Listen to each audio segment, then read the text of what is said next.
Par les Saintes Écritures, la parole vivante, qui est une source profonde où le Saint-Esprit nous révèle la pensée de Dieu et ce qui est écrit pour nous est des choses qui sont bénéfiques et glorieuses.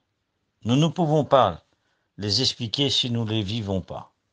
Autrement, si Christ ne serait pas dans l'Écriture et n'est pas au centre, au milieu de l'Écriture, la Bible serait un livre inexplicable, un labyrinthe. Mais pour nous, la Bible n'est pas de l'histoire, elle est vivante, et nous ne pouvons pas l'ensevelir. Au contraire, elle apporte la vie. Et elle nous apporte des sciences de Dieu divines pour nous parler ce soir de l'amour et de la vérité.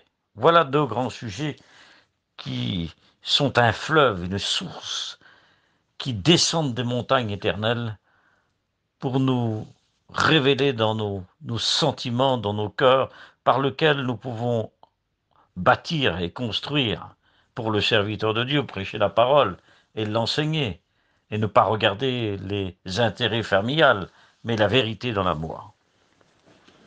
L'apôtre Jean, voici ce qu'il écrit dans sa 3e épître, au chapitre 1. L'ancien Gaius, le bien-aimé, que j'aime dans la vérité. Il n'y a pas de sentiment, ni d'émotion ou d'imitation, ni à jouer un rôle pour faire plaisir à l'un à l'autre sur la surface ou l'apparence que j'aime dans la vérité. Comment nous aimons? Est-ce que nous aimons dans la vérité? Est-ce que c'est vrai? Ou par des gestes, ou par intérêt, ou quelqu'un nous a invités, ou par une action, ou quelqu'un nous a donné quelque chose?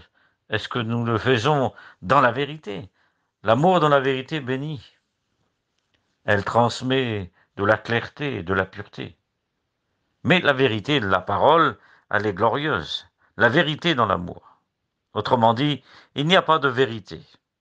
Les vérités dans le monde, il y a des vérités politiques, des vérités militaires, des stratégies religieuses dans le monde entier, des fondements, des représentations, des tableaux qui sont peints par les plus grands peintres, des Picasso qui décrit la religion, plus de 2000 religions dans le monde se disent dans la vérité. Il y a 3 milliards d'athées dans le monde et 3 milliards de religieux dans le monde. Mais Dieu est le souverain de la vérité. Jean 14, 6, Christ, il est le « je suis la vérité ». Et nous ne pouvons pas renverser et combattre la déclaration de Jésus-Christ. Le Saint-Esprit, qui est une personne qui est la 3e personne de la divinité, une personne divine, il nous conduit vers la vérité. Jean 17, 17, ta parole, elle est la vérité. C'est Jésus qui a déclaré. Il a déclaré ça en s'adressant à Dieu, en disant ta parole. Il n'a pas dit ma parole, mais ta parole est la vérité. L'Église est la colonne d'appui, dit Paul, de la vérité. Les ministères que Jésus a donnés, que Dieu a établis, que le Saint-Esprit appelle, Éphésiens 4, 11, doivent nous emmener ou emmener le peuple, l'Église de Jésus-Christ, dans la vérité. La vérité dans l'amour, ce sont deux grands sujets bibliques. Ce sont deux grandes lignes doctrinales. Ce sont des fondements salutaires. Ce sont des fondations divines et célestes sans lesquelles la vérité n'a aucun pouvoir. Mais la vérité dans l'amour, voilà la stratégie de la puissance. Bâtir, enseigner, vivre le Christ dans la vérité. Nous ne pouvons pas entrer au ciel sans l'amour et sans la vérité. 1 Jean 3, versets 9 à 10 et versets 14 à 15. Ni comprendre toute la Bible sans la vérité et sans l'amour. Faisons une réflexion. La vérité dans l'amour prend toute sa force, sa puissance, sa réalité, toute sa valeur, toute sa raison, toute sa construction, toute son œuvre divine accomplie, la vérité dans l'amour. Rien n'est possible sans la vérité dans l'amour. La vérité, elle est le « je suis de la vérité ». 1 Jean 17. Si Moïse est venu apporter la loi, Jésus est venu apporter la grâce et la vérité. L'amour est la nature du caractère du Christ. La vérité et l'amour sont l'œuvre de la grâce. Le rôle de l'amour, elle se réjouit de la vérité. 1 Corinthiens chapitre 13, verset 6. 1 Jean et verset, bien sûr, 14. Colossiens chapitre 1, verset 6. Voilà donc les notes bibliques. La vérité sans l'amour. La vérité sans l'amour n'a aucune valeur. C'est de la faiblesse. Lire la Bible sans l'amour et sans la vérité, c'est intellectuel. Vivre pour Christ sans l'amour et la vérité, c'est de la religion. Il est impossible d'avoir une intimité, une éternité sans l'amour et la vérité. Ainsi, Dieu nous a choisis pour le salut, d'une vie de sanctification de l'esprit par la foi et la vérité dans l'amour. 2 Thessaloniciens chapitre 2 verset 13. La foi sans l'amour et la vérité est morte, aucune réalité. Nous ne pouvons pas l'employer. 2 Thessaloniciens chapitre 2 verset 13. Éphésiens chapitre 1 verset 4. La vérité, elle nous affranchit de l'erreur, car le Fils vous affranchira, et vous serez réellement libres. La vérité, elle nous libère. L'amour, elle ôte la haine pour nous remplir de la vision du Christ et de son amour. Les valeurs de la vérité dans l'amour. Elle prend toute sa racine et porte son fruit. Elle trouve sa véritable place dans l'amour. Elle est de la même nature que l'amour, la vérité. Elle est la seule façon d'enseigner par le serviteur de Dieu, bien sûr, qui enseigne la parole et qui la prêche, et qui exhorte, qui édifie bibliquement la vérité dans l'amour.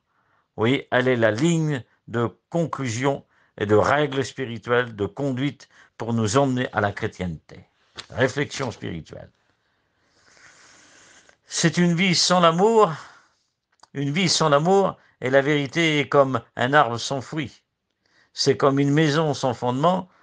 À la première orage, tout est emporté. Une vie remplie d'amour et de vérité, c'est comme un jardin arrosé par Dieu. C'est Dieu qui nous arrose, et c'est lui qui prend soin de nous. Et il a dit, je suis avec toi. Ne crains pas, n'aie pas les regards inquiets. Isaïe 41 dit, je suis avec toi. Même le feu ne pourra pas t'atteindre si tu passes à travers les vallées des flammes. Il est avec toi.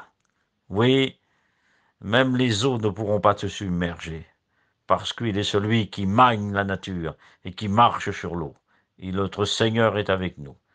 C'est être ouvrier avec Dieu dans la vérité. Voilà la raison, selon l'épître de Jean.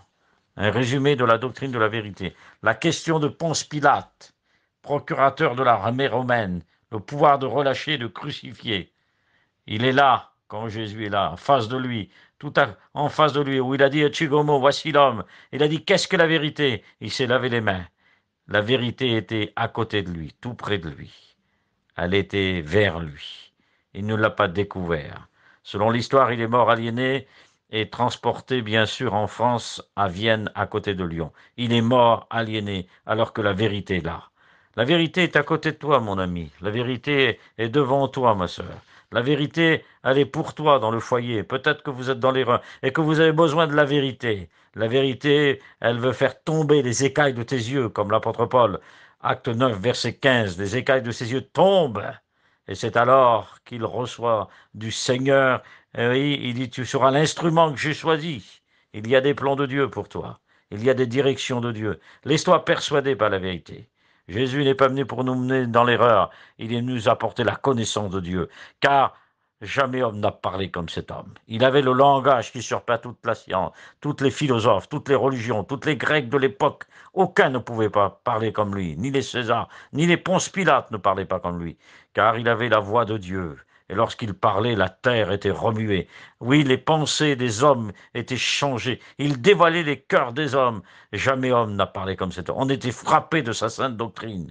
Oui, il est la vérité. Dieu est le Dieu de la vérité, le Dieu le Père. Jésus-Christ, le Fils, il est plein de vérité. Le Saint-Esprit, le Consolateur, il nous conduit dans la vérité. Quelle est notre biblique que nous puissions comprendre la parole de Dieu et la vérité. Jean 17, 17.